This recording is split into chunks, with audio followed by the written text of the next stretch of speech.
Amerind now is a fabulous place, set down in the middle of nowhere, but it's absolutely beautiful. My salary was not that great, but I got housing and utilities as part of my salary, so that helped a great deal. One of the problems for me as a young woman was it was quite isolated out on the ranch. I-10 was not even finished at that time. No television. The only radio station was a country western station in Wilcox. It took me 3 years to get used to being out in the middle of nothing. I missed the entire 60s and 70s. Think of that. Shopping and doctors were either in Benson, 15 miles away, or Tucson, 65 miles away. But I was very lucky in that the DePesos included me in their life, and whether it was something at home or something out and about, which was very nice and probably saved my sanity. On to the Casas Grandes report.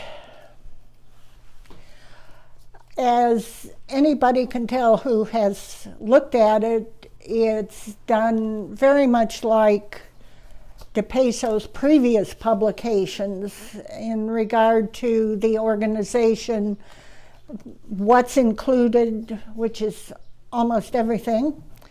The illustrations, he was very concerned about having good illustrations so that people who weren't archaeologists would be interested and would get something out of it.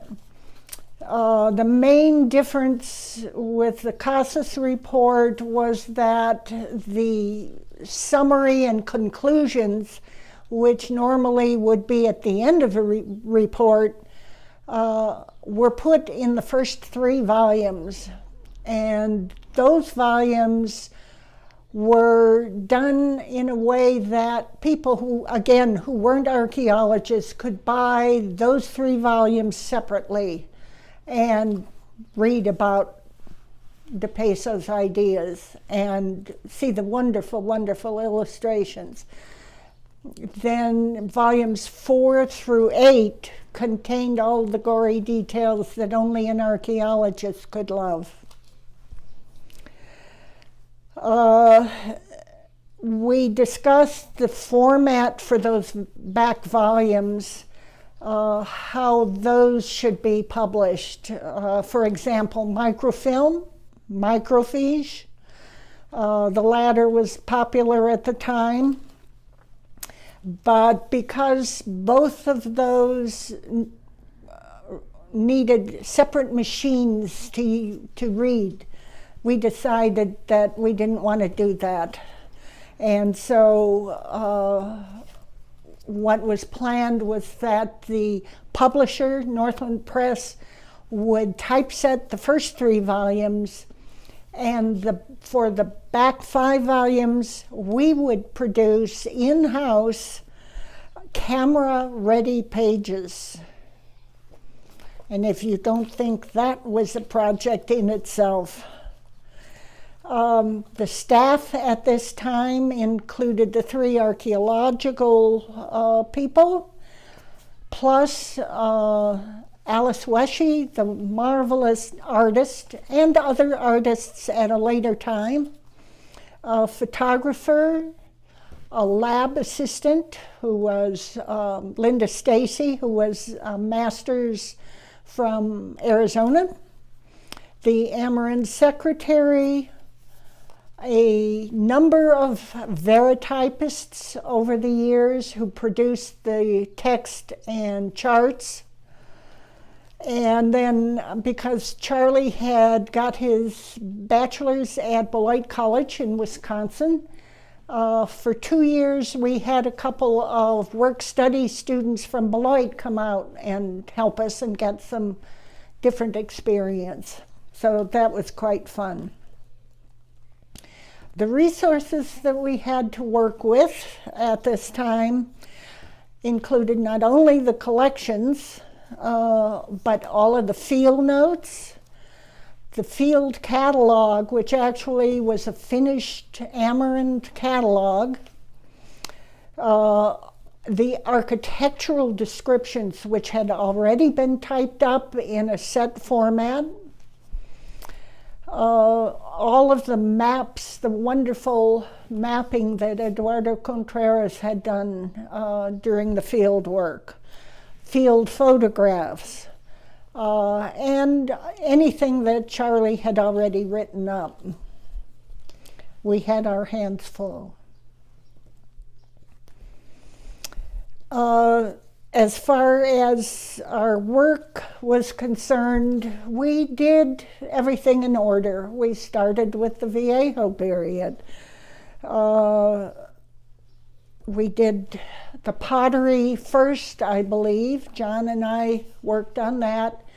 We each did separate parts of ceramic descriptions. He, according to what he was really good at, and I got to do fun stuff, designs. And that worked through all of the other artifacts following pottery.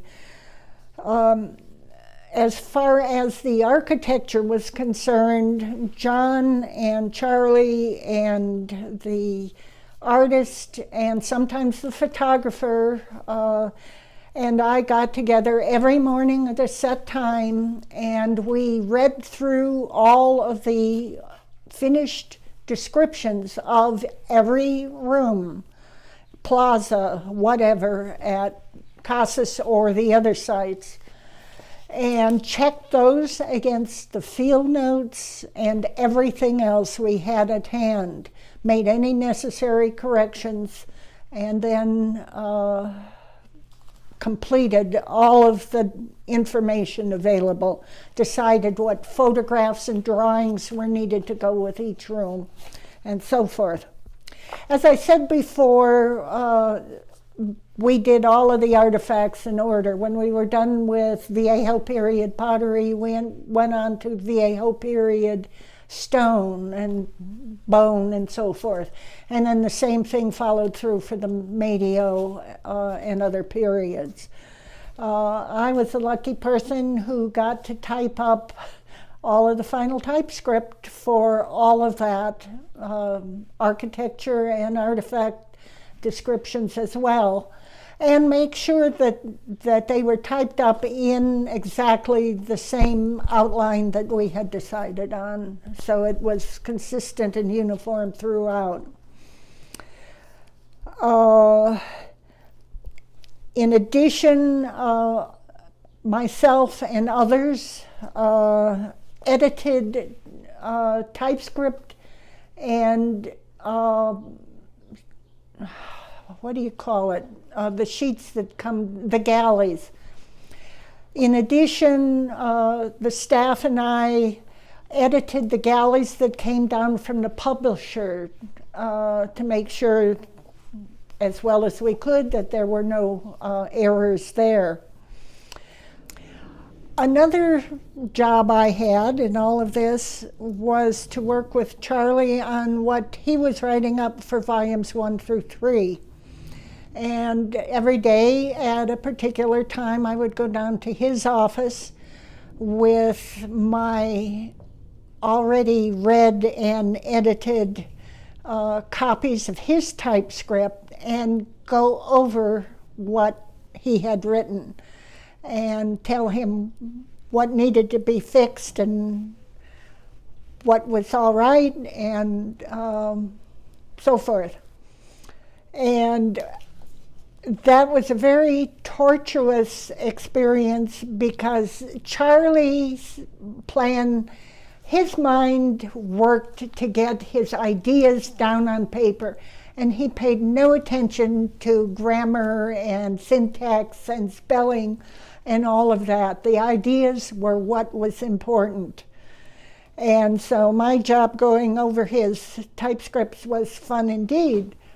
And I would think we had to go over the same sections of his text 3 and 4 times before it was in order.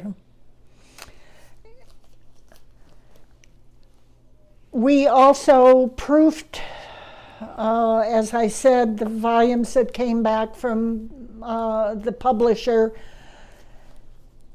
And I didn't do it, but staff in-house proofed and pasted up the camera-ready pages for volumes 4 through 8 using in-house produced typescript, charts, photographs, drawings, and so forth. An incredible load of work to do. In the fall of 1964, Bill Longacre started work at the University of Arizona's anthropology department. And because he was an old and dear friend, he of course came out to see me at Amerind. Now, Bill may or may not have known Charlie. I don't think so. But they became fast friends, and Bill brought students out to Amerind to see what we were doing and talk to Charlie, which Charlie thoroughly enjoyed. And Bill also had one-on-one time with Charlie and told him about what he was doing. And at that time, of course, that would mean the new archaeology and computers. And Charlie was quite interested in the use of computers and immediately thought of 8 different things computers might do to help us, and even invited someone to come out from Fort Huachuca and talk about that. But of course, we had so much to do with what we were doing already and the way we were doing it that we simply could not get involved with a whole new endeavor. As it was, I can't begin to tell you how many things we had to let go instead of following down yet another rat hole with some very interesting question. In 1976, I believe it was, we did the last page of paste up for the last back volume. Before we did paste up that last page, we lured Charlie to come to where we were working because we had some problem or other. And so he came down where we surprised him and let him watch us do the last page, and we broke out a bottle of champagne we had put away to celebrate finally being finished with the report. And of course he called Fran up at the house and invited everybody to come up for dinner. It was quite a party, as you could well imagine. We did lots of fun things while I was there, lots of interesting things. One thing I'd like to mention, just because a lot of people will know about it. In the 70s, one day, a tall, gangly person came to our door, having driven in a battered old truck, and his name was Spencer McCallum. And he explained to us about Juan Quezada and Mana Ortiz and the potters down there, and how he was trying to help the potters because it would certainly help them economically if they could make more pots and sell them, and more people would find out about their pots. And so we decided to encourage the potters, more people down there to get into pot making. We would sponsor a contest. And so for months afterward, every time Spencer came up from Chihuahua, he would stop at Amerind with his truck full of pots. We had a variety of categories: redware, blackware, effigies, human effigies, animal effigies, all the different kinds of pots, copying, of course, in large part, the Casas Grandes ceramics.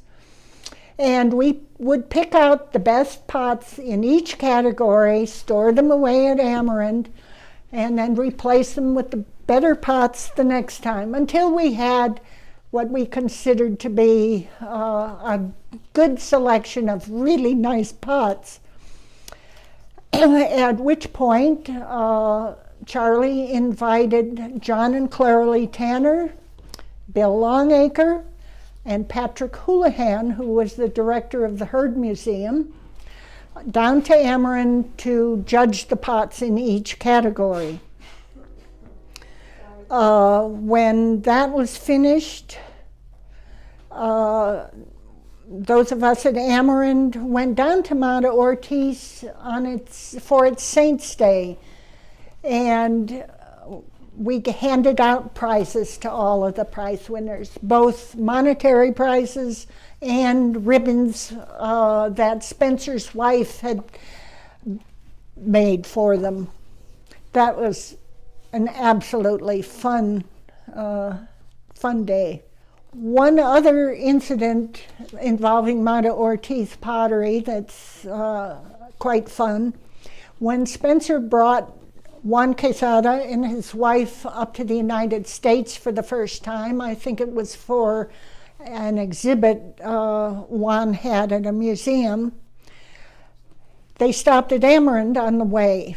And when Juan got home, he had been so fascinated with the name Dragoon, which of course is the town near where Amerind is located, that he made a dragon pot. And it's absolutely fabulous. It was meant for Charlie, but Spencer had it at his home in California, and between his driving back and forth and attending to his mother, who was back on the East Coast somewhere, over the years it never got to Charlie before he died. But one day when Spencer came through Tucson, he stopped by my house and told me that since Charlie didn't get the pot, I should have it. And it's just lovely. I quite love it. And eventually it will go to the Amerind Foundation. So when we finished the Casas Grandes project, I treated myself to a month in Europe, which was quite nice.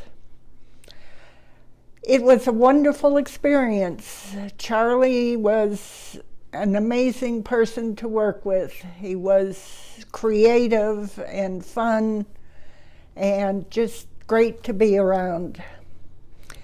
The next project that he decided on came as a result of being shown a member site by Jack and Vera Mills, who were two local, very good amateur archaeologists.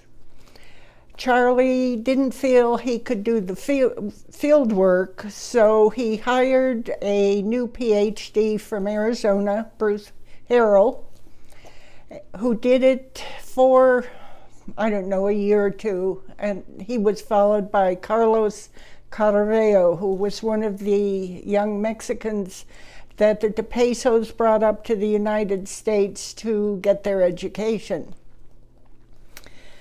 I, on the other hand, was in the lab again, washing, cataloging, photographing artifacts. I don't know at what time Charlie started to get sick, but certainly over the time that Wind Mountain was going on, his personality changed a little. He just was not the same person. Unbeknownst to us, of course, he was suffering from cancer.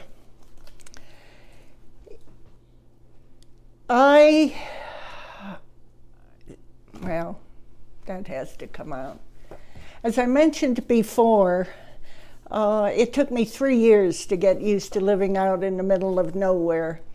And over time, I not only got used to it, but I loved it. And I got to the point where I didn't really want to go into Tucson. But again, over time, that came full circle.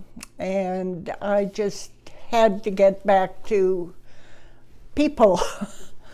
And so that, along with the fact that what I was doing was not nearly as interesting as Casas Grandes, I called my friend Bill Longacre and winded him a little bit. He called Ray Thompson. And as luck would have it, Arizona State Museum had a contract with the National Park Service to provide curatorial services to the Western Archaeological Center. So along with my archaeological and museum experience, the latter with Elaine, who of course came from the Field Museum, and then over 15 years at Amerind, I was a good fit for that job.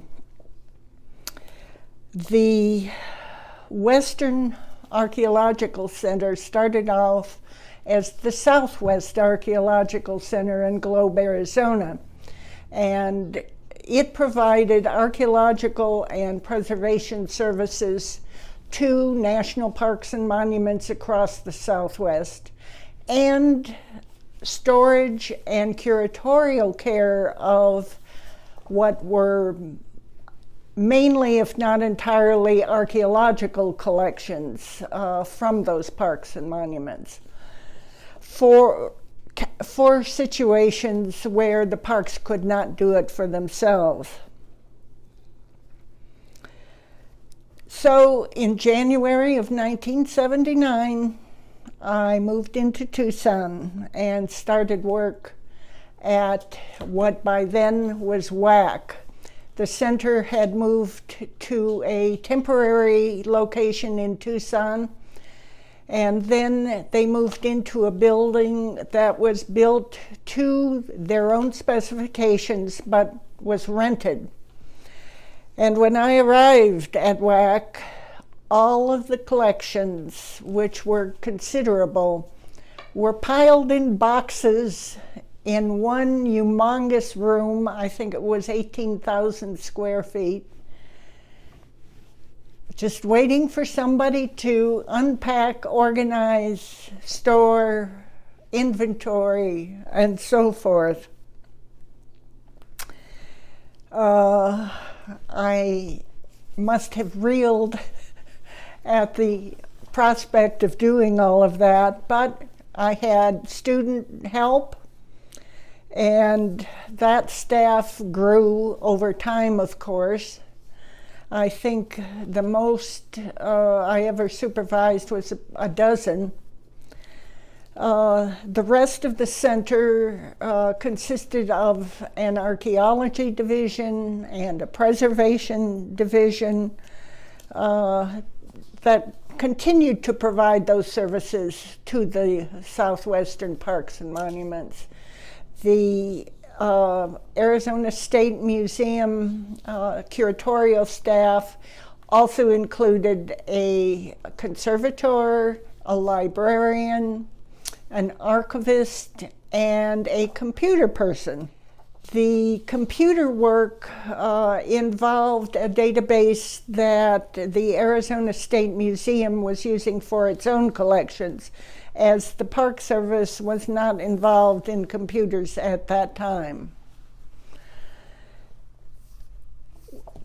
Probably the second big project I had to do at WAC was to move the contents of the faraway ranch house at Chiricahua National Monument into Tucson for storage.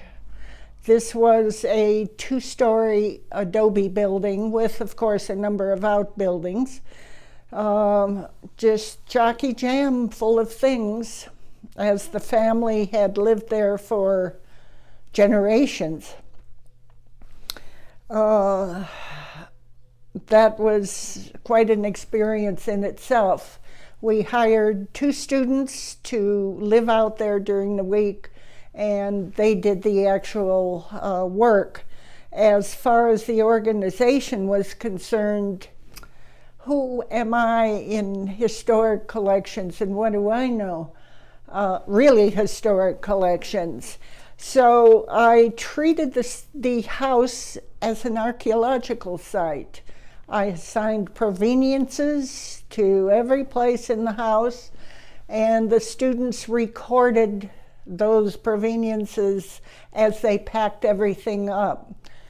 And the people, exhibit designers who eventually had to deal with refurnishing the house so it could be open to the public, were absolutely thrilled because they could put things back exactly where they came from.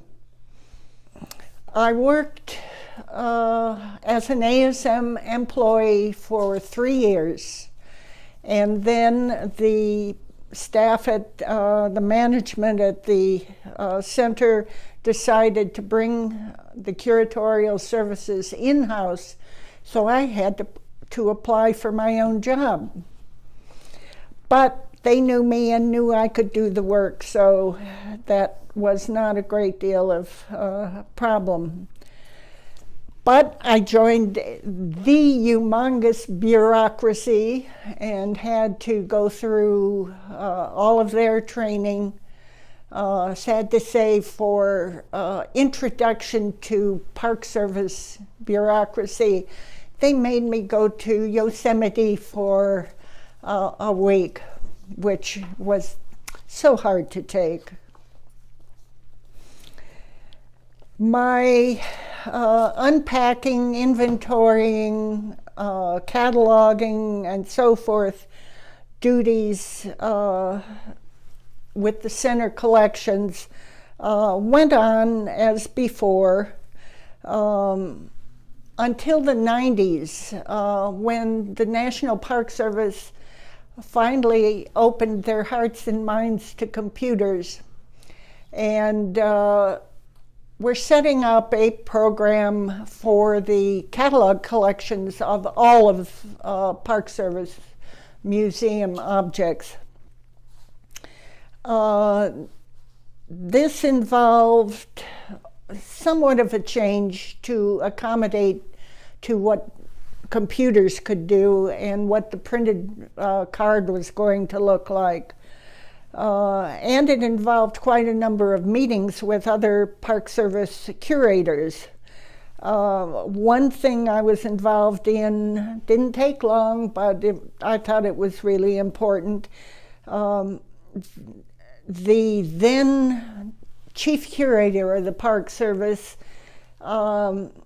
wanted to include only the site name and room number or trench number, that sort of thing, on the catalog record, which of course was getting a little complicated by that time. She did not want to include the fine archaeological proveniences, which just blew me away.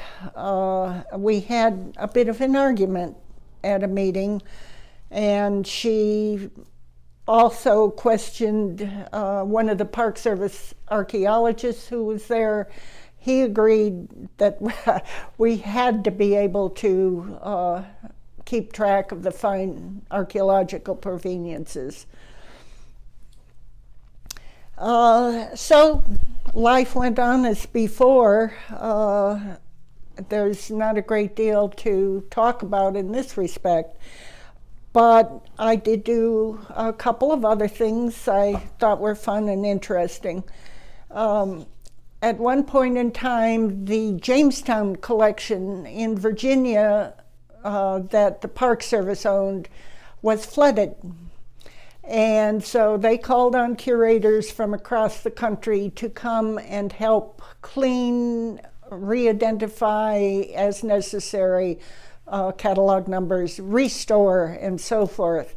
So I went east for a couple of weeks and helped with that, which was interesting as well. And then I got together with 3 of the WAC archaeologists, and we analyzed and wrote up one of the collections from the Gila cliff dwellings in New Mexico, and the center published that report. One of the most important archaeological collections at WAC, I think, was from Antelope House in Canyon de Chelly, because of its incredible perishable goods.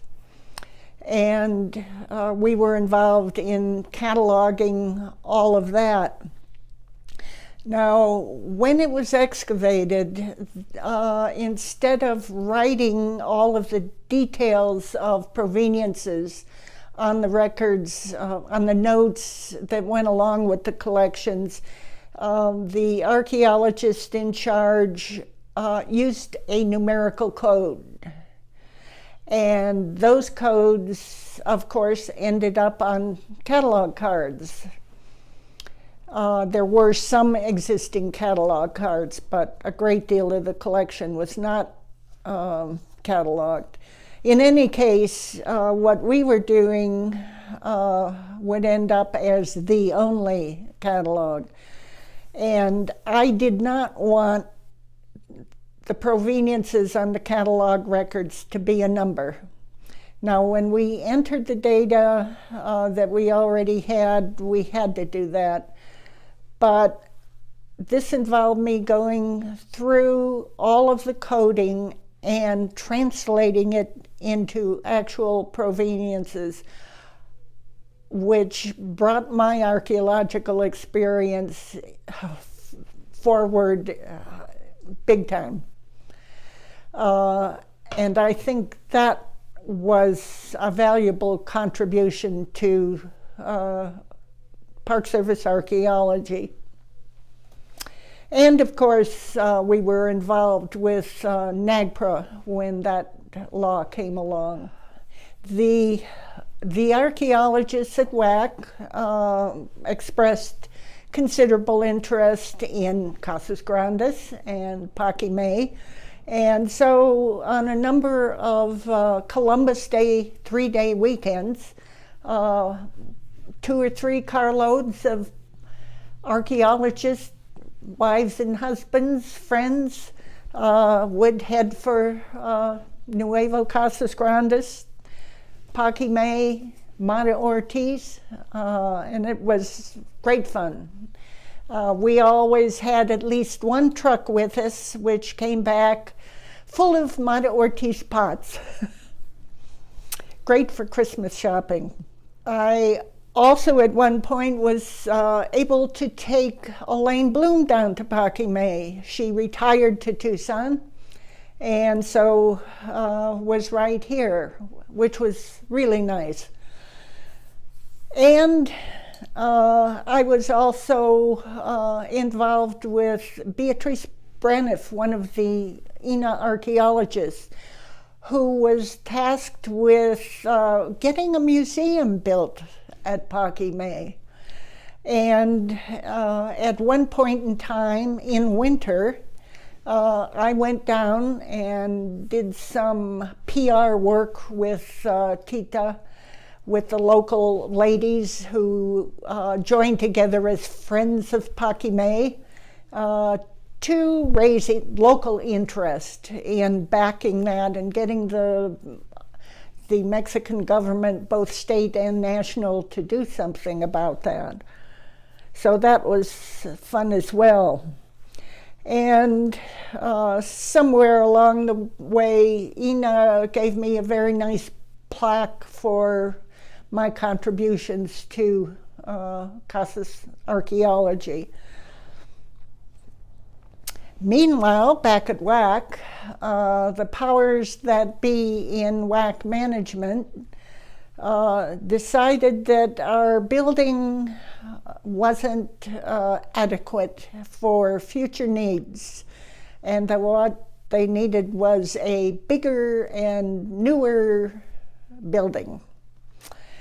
Again, it would not be owned by the Park Service. It would be a rented building. And so that deed was done, and we were involved in packing up all of the collections, which had grown considerably by that time, and moving those over to the new building, still here in Tucson. Then in late 2005, I decided enough was enough and decided to retire, which I did in January of 2006. That did not immediately remove me from archaeology, as my good friend Bill Robinson talked me into volunteering with him at what is now Archaeology Southwest. We did that for 2 or 3 years, sorting potsherds and doing other things from the Davis Ranch site, which Southwest Archaeology was going to get written up and publish. That collection was actually an Amerind collection, so again, I was back at full circle. I have continued interest in Casas Grandes, of course. One of my good friends, Jane Kelly, was working down there, and I visited her several times. Attended local lectures on the subject or related ones. And then more recently, I had a project to acquire sets of our 8-volume report for 2 of the Ina archaeologists in Chihuahua who, strangely enough, had no copies of our report, which blew me away, appalled me, I must say. Well, in summary, if I had to describe my life with archaeology, I think it comes down to one word, and that's lucky. I really had a marvelous time with it, and was lucky in many ways, not only places visited, work done, but also friends and colleagues